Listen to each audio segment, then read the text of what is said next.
So you voice Batman, right? I do my best to, yeah. So what's different about this Batman in this installment?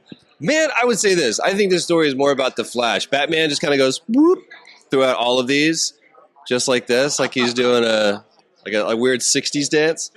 But no, I think that in every one of these movies, Batman has learned something, and I think this one is realizing how important the Flash is to the Justice League. The other ones have been about Batman finding his way in the Justice League and understanding that he has to get along with Superman and work well, or Aquaman. But it's more about watching this team grow and finding out that everybody has their own unique skill set, and that's important in the Justice League. Man, you guys are so mean. You fired the Flash. Put him on notice, I like to say, but it was more of a moving in a different direction. It was more we're downsizing. It's not so much that you're not a part of it. It's just that we're moving on without you. The Flash gets fired. Yep. I know what it feels like to have gotten fired. Can you share? Have you been fired before in the past? Of course. How'd you handle it? Of course. Oh, miserably. Oh, I'm terrible at it. It's the worst thing to get fired.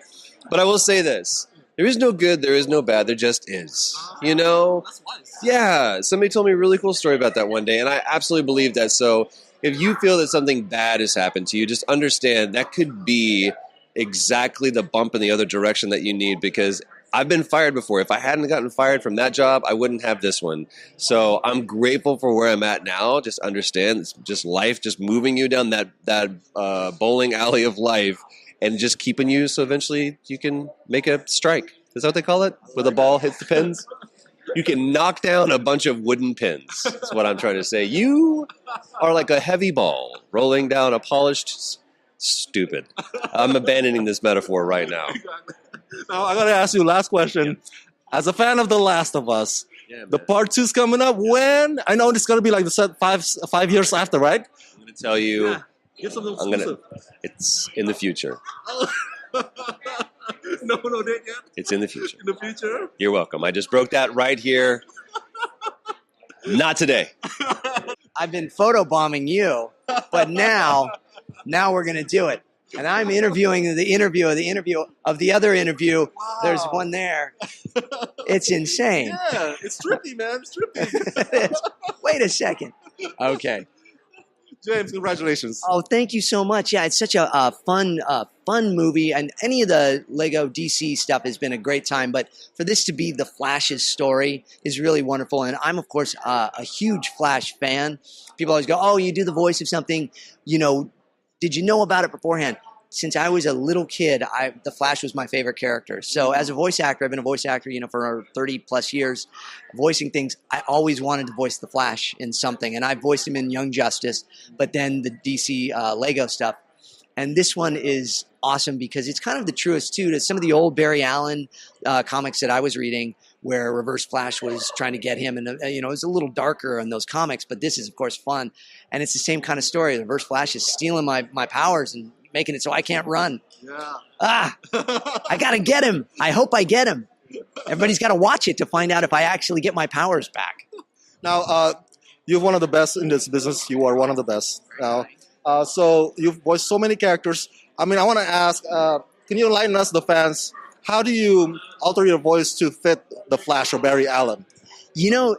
I've been very fortunate. Thank you, very kind, to be the voice of many different characters throughout my career. Fred Flintstone, yabba dabba doo. Obi-Wan Kenobi for the Clone Wars and all of that.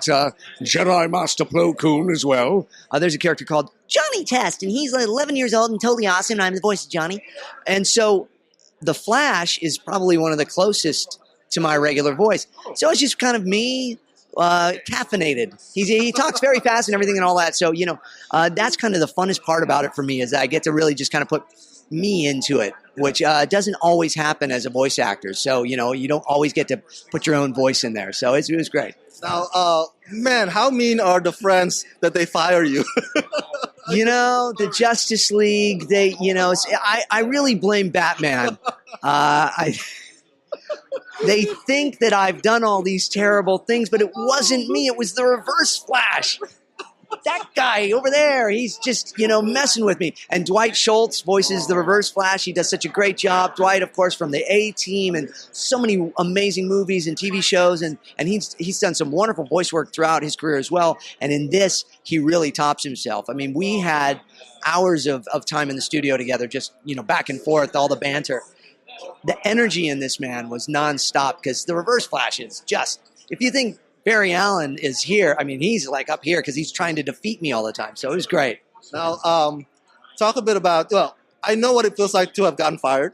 I don't know if you want, can you share, like, were you fired before in the past and how'd you handle it? Great question. Well, I worked in radio in my career when I first started. When I was like 17, I worked in radio stations and such. And they always say that if you're not fired in radio, then you really haven't made it. Oh. So, and I remember the first job, I was 21. I was fired from a radio station, and they fired everybody and started over and got like all the new voice talents and stuff.